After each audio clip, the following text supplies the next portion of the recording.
Oi, pessoal! E aí, tudo certinho com vocês? Bom, hoje a gente vai começar corrigindo os exercícios de Biologia 1 da aula de semana passada, tá? Então, a frente 1, frente 241, os exercícios que eu pedi para casa foram do módulo 73, então, página 242. 1, 2 e 3 foram os exercícios que eu pedi, os de aplicação, tá? Então, vamos corrigir agora para ver se ficou alguma dúvida, se vocês conseguiram acertar, certo? O número 1 falava sobre a excreção de ácido úrico em aves, répteis e insetos, e que isso é essencial para a conquista do ambiente terrestre. Por quê? O que tem a ver o ácido úrico com o ambiente terrestre? Gente, nós vimos que para conseguir sobreviver num ambiente sem muita umidade, num ambiente terrestre, esses animais eles precisam economizar água, ou seja, a urina deles tem que ser com menos água, mais concentrada, certo? E quem elimina ácido úrico, por ele ser menos tóxico, não precisa eliminar muita água e consegue sobreviver bem em ambientes secos.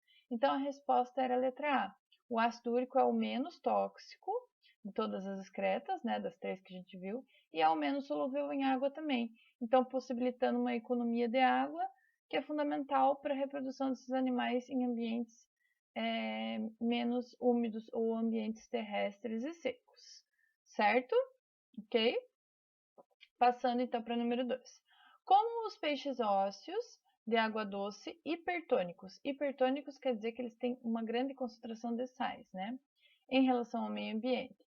Já que eles estão na água doce, eles têm mais sais do que a água em volta deles. Como que eles conseguem resolver os problemas osmóticos?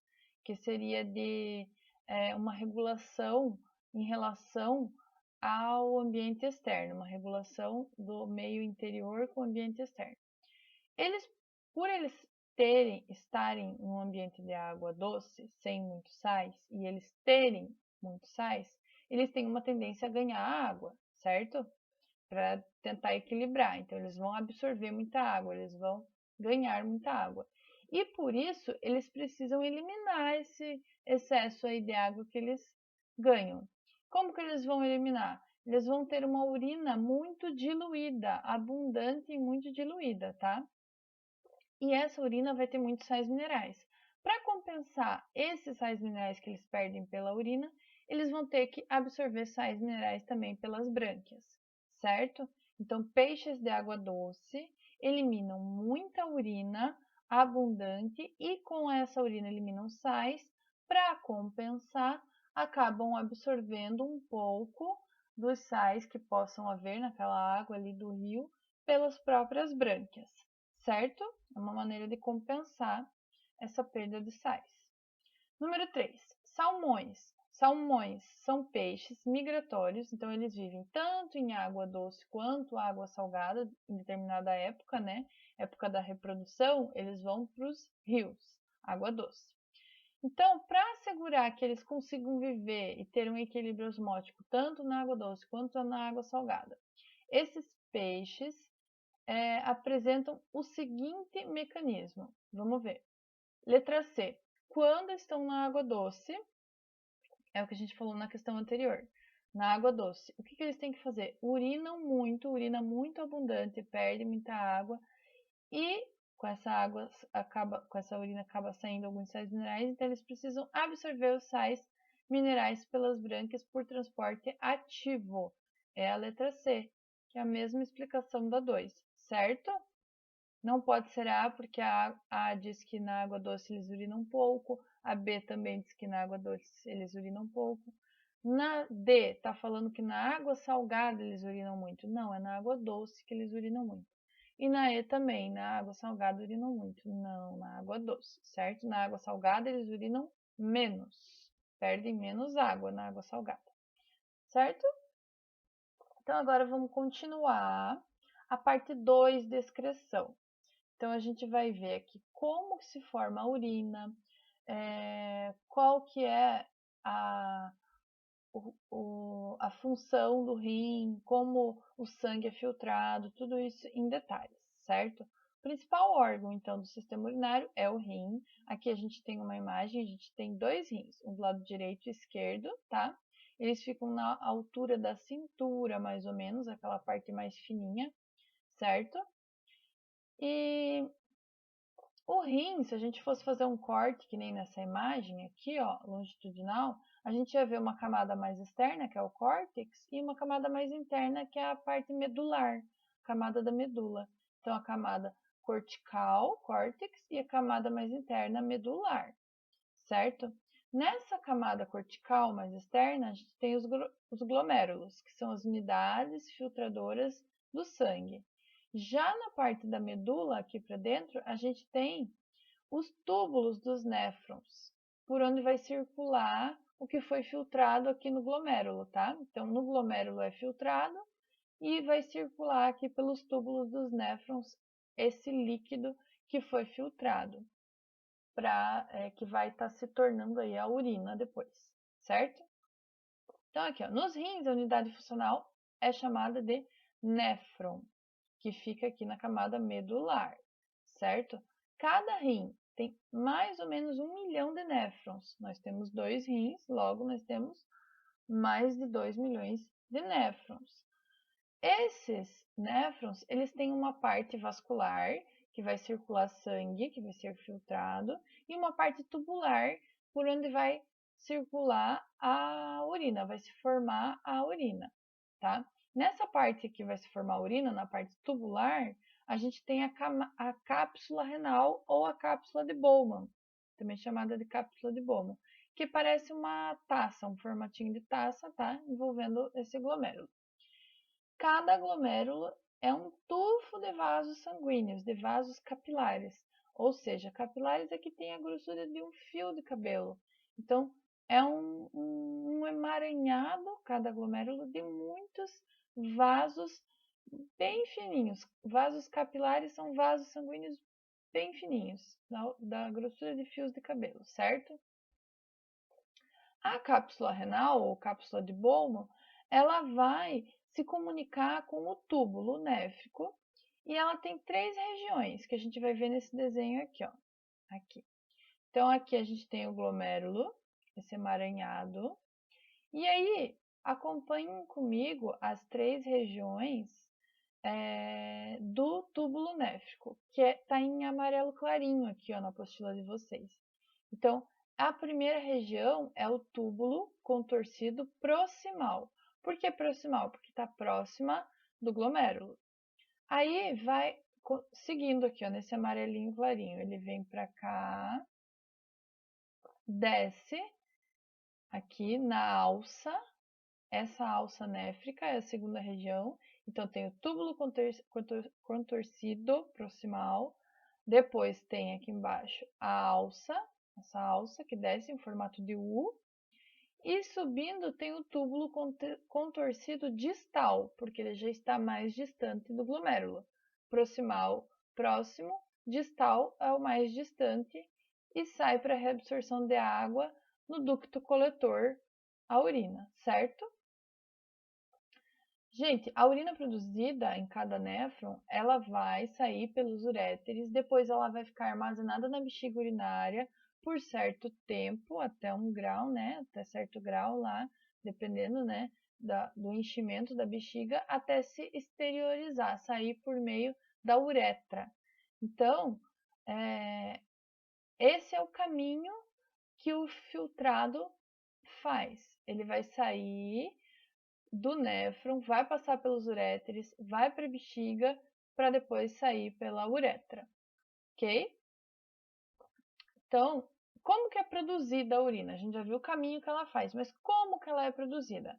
Ela é produzida através da filtração do sangue. Então, o sangue ele passa com uma pressão grande pelos capilares, por aqueles vasos sanguíneos bem fininhos que eu falei, lá do glomérulo, aquele emaranhado ali de vasos, tá? E aí, quando ele passa, o sangue passa com essa pressão, ele acaba perdendo parte do plasma para o interior dessa cápsula ali de Bowman, ou cápsula néfrica, tá? Então, essa parte que ficou na cápsula, essa parte que não atravessou, normalmente vai ficar retida ali e vai formar um filtrado glomerular que vai ser a urina inicial.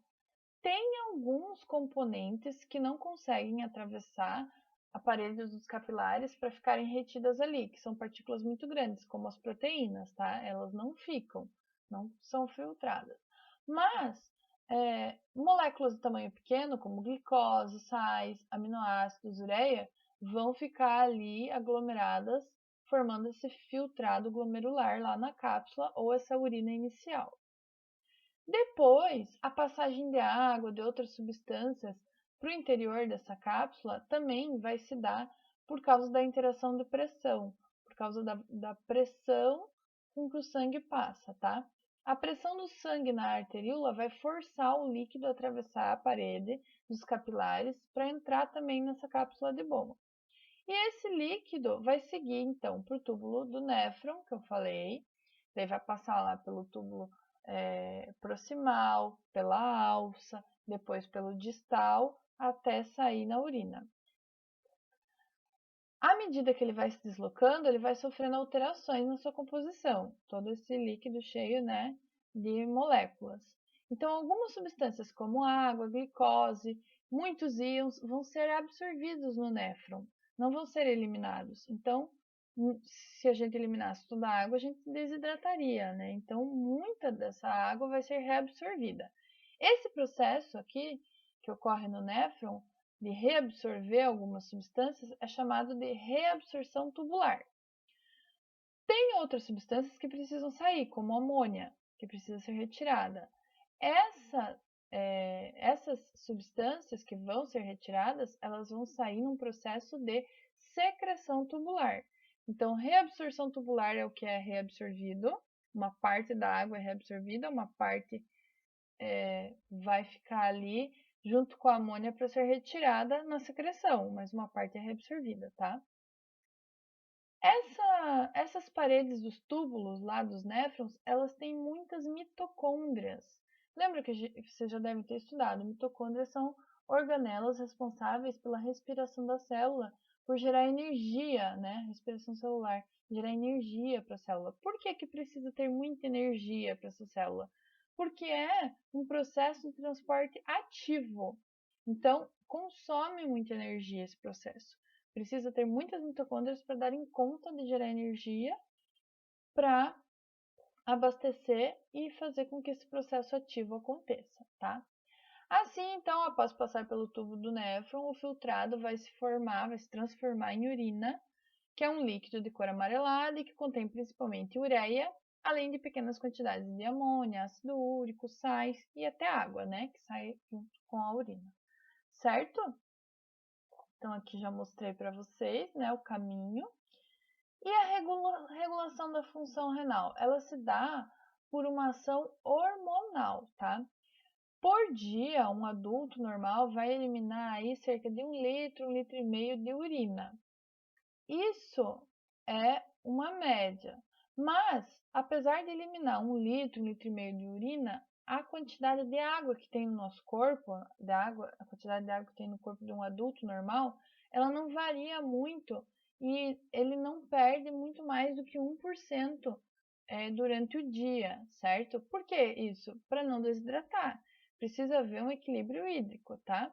Como que acontece esse equilíbrio?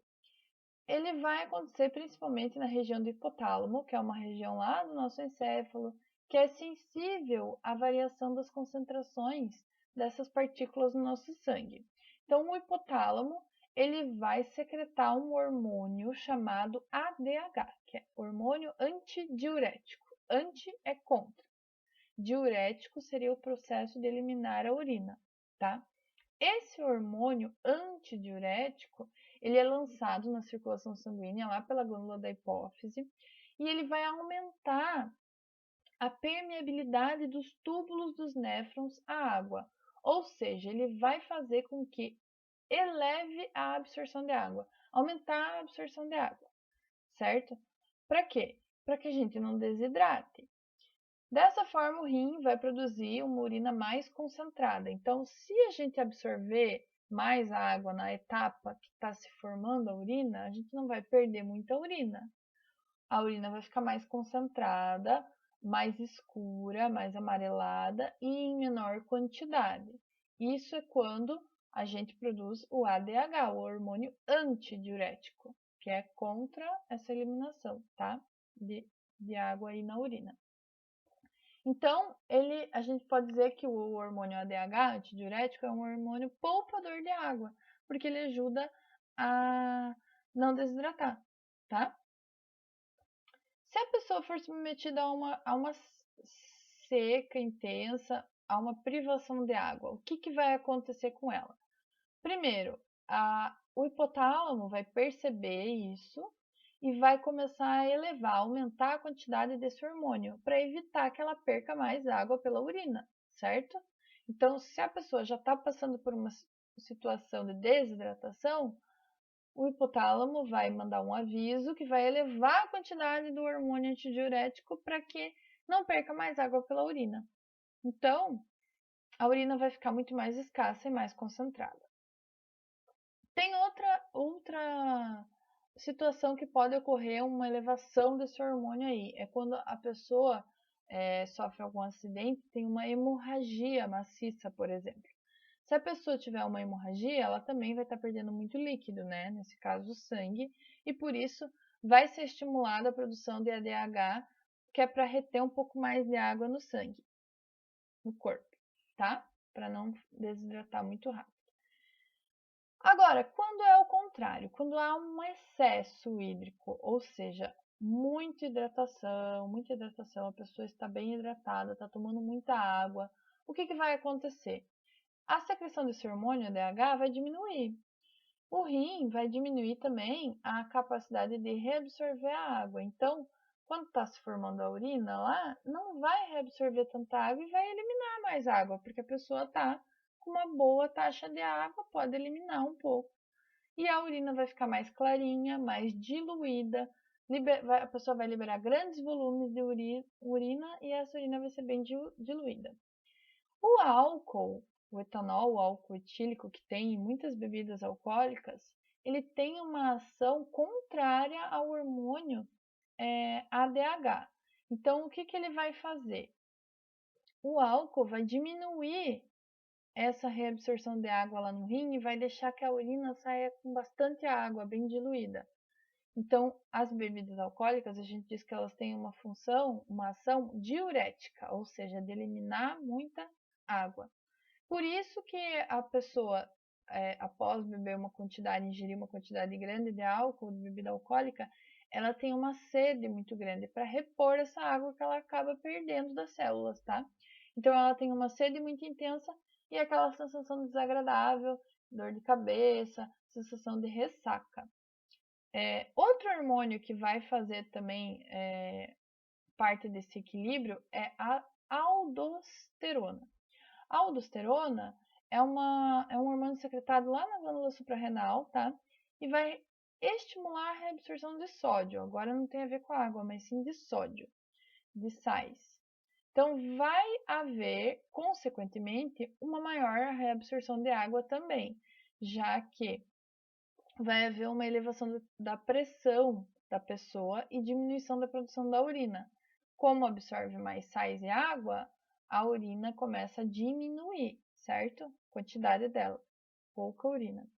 O hormônio conhecido por fator FNA, fator natriurético atrial. Esse hormônio natriurético atrial, ele é secretado pelas paredes do coração, tá? Dos átrios cardíacos, quando a nossa pressão está alta, quando a gente tem alguma coisa que altera a nossa pressão fica alta. O que ele vai fazer? Ele vai fazer com que haja uma maior filtração glomerular, ou seja, vai elimina mais urina, certo?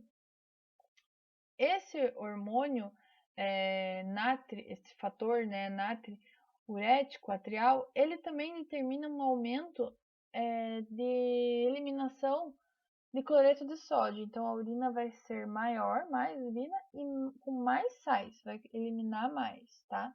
É para balancear, para não reter muitos sais nos rins ou no corpo. E quando a pessoa não consegue eliminar muitos dos sais que ela acaba ingerindo através da alimentação, o que acontece com ela? Acontece um problema chamado cálculo renal, que são popularmente as pedras nos rins, tá? É um excesso de alguma substância, tipo cálcio, oxalato de cálcio ou até mesmo ácido úrico. Essas substâncias elas têm que ser eliminadas na urina. Quando elas se acumulam, elas formam cálculos ou pedras e podem ser assintomáticos, se forem pequenas, ou dependendo do tamanho, vão causar uma dor extremamente intensa, tá? Essa dor dizem que é uma das piores dores que tem, a dor de pedra nos rins, né? O de cálculo renal.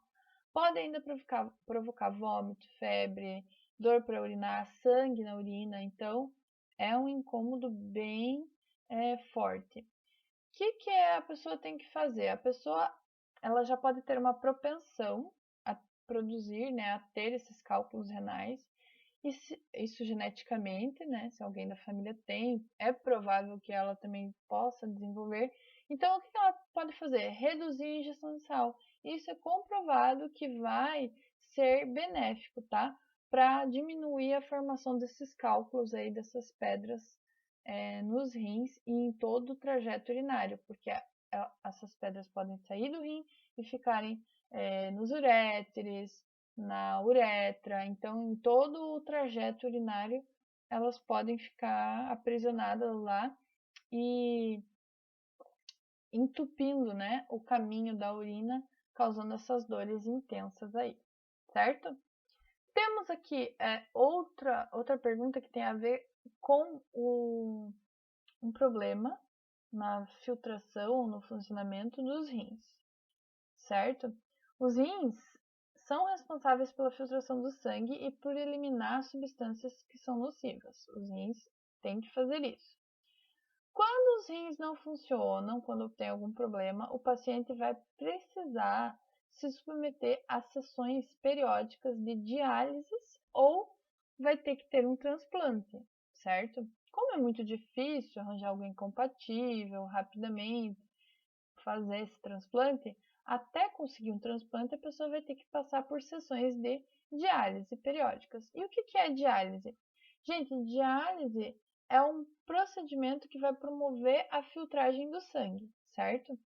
Tem dois tipos, a peritoneal e a hemodiálise. A hemodiálise é a mais conhecida. Todo mundo já deve ter ouvido falar, né, em hemodiálise, para pessoas que precisam fazer sessões de hemodiálise. O que é isso? O sangue é retirado por uma artéria, passa pelo filtro de uma máquina de diálise, então uma máquina que fica fora do corpo da pessoa vai filtrar o sangue e depois esse sangue é devolvido por uma veia para o corpo da pessoa. Então a pessoa fica lá deitadinha, o sangue dela sai por uma artéria, passa por dentro da máquina e volta por uma veia, certo? Ela precisa fazer isso mais ou menos durante 3 a 4 horas no dia, né, continuamente, seguidas, durante umas 3 vezes por semana. Por que ela precisa fazer isso durante 3 vezes por semana? Para não acumular essas substâncias tóxicas, né, que o rim precisa eliminar, mas que ele não está eliminando. Então, é assim que a máquina vai fazer o trabalho do rim. Então, ela precisa fazer 3 a 4 horas durante umas 3 vezes por semana até conseguir um transplante e fazer com que o seu rim volte a funcionar, né? Ou conseguir um rim novo que funcione, certo? Quando os rins não estão funcionando nessas pessoas, os líquidos e o sal que são ingeridos na alimentação, eles também não são eliminados, porque o rim é que faz esse trabalho, né? Então a pessoa acaba ganhando 2 a 3 quilos entre uma sessão e outra. Na verdade, esses quilos são de água e sal que ficam retidos no corpo. E aí, quando ela vai lá fazer essa sessão, ela elimina essa água e esses sais que ficaram retidos ali, junto com as substâncias, né, que precisam ser eliminadas, as substâncias tóxicas, certo?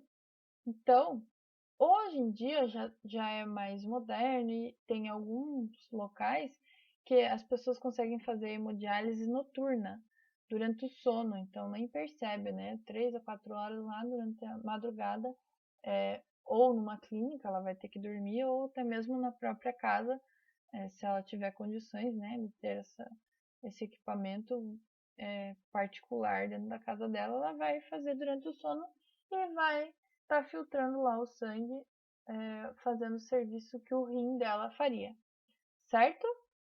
Agora vamos fazer alguns exercícios, então. Eu vou querer que vocês façam esses exercícios aqui, ó. Os de aplicação da página 246 e 247, tá? Então, vai começar aqui, ó, módulo 74, 246 e 247. Vocês vão fazer esses exercícios do 1 ao 3, e na próxima aula eu corrijo. Depois vocês podem fazer também os exercícios propostos da 248 e 249, tá? Mais especificamente, anotem aí o 6, o 8, o 9, o 10, o 11 e o 14, certo? Aí na próxima aula a gente vê se ficou alguma dúvida. Gente, se tiver difícil de fazer ou não entenderam alguma coisa que eu expliquei, põe a dúvida lá no fórum do Sponte, tá? Não deixe de perguntar, porque daí por ali a gente consegue interagir e eu respondo vocês. Assim que eu puder, já vou respondendo e explicando mais detalhado alguma questão aí que vocês possam estar em dúvida, certo? Então por enquanto é isso. Até a próxima aula e bons estudos!